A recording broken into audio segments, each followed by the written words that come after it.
All right, guys, next tool on the Nano Toolbox tour, tool review. This is the Astro 1822. This is a 1/2-inch impact, and this thing is awesome. You can probably tell I've, beat it around a little bit, and I've had it for a few years. It's a pretty good tool. It's filthy. I should have probably cleaned it. For the size of this thing, I think it puts out somewhere around 400 foot-pounds reverse and torque, something like that. I use this, it's kind of my go-to air tool, just because of the size of it. And here, I'll get a regular one for comparison. That way you can see the difference. So here's an Aircat 1150. This is a pretty powerful air gun. Just the sheer size difference of it. And the weight too, right? So if you're working around suspension, you can grab this, you can get in around and do what you need to do.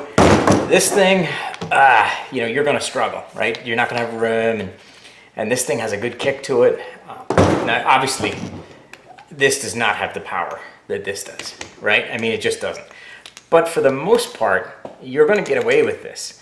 I only really go to this air gun now if, if this just can't do it, and I don't feel like dealing with like a breaker bar or something like that. I just go ahead and grab that Aircat. But I really don't use this too much these days.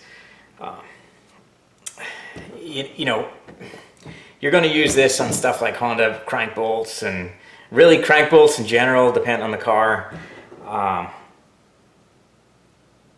This will pull wheel studs off. I am sticking about, 120 psi into it, not 90 like they recommend.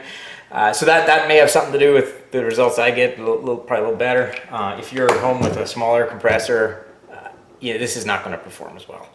But it is an amazing tool, just because it's about the width of a credit card. So, I'm not going to take my credit card out and put it on the YouTube, but that's very, very close to being as wide as a credit card. Works great. This is the 1/2-inch model. I do have the 3/8 one as well. It's got just about the same amount of power, if not a little more, believe it or not. This one, the boot is split on this one. I've had this for a while, right? It's been abused and used, and I highly recommend this tool.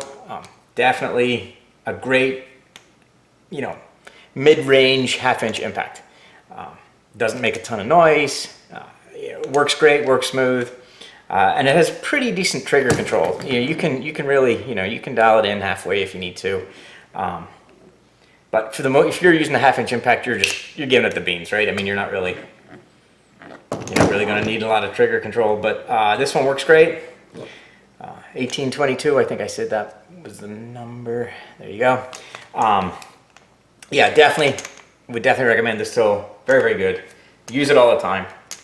Worth whatever. I think it's only $100 and something, or maybe $100. I don't know. It's probably come down in price since I bought it. But definitely, for $100, you're not going to go wrong.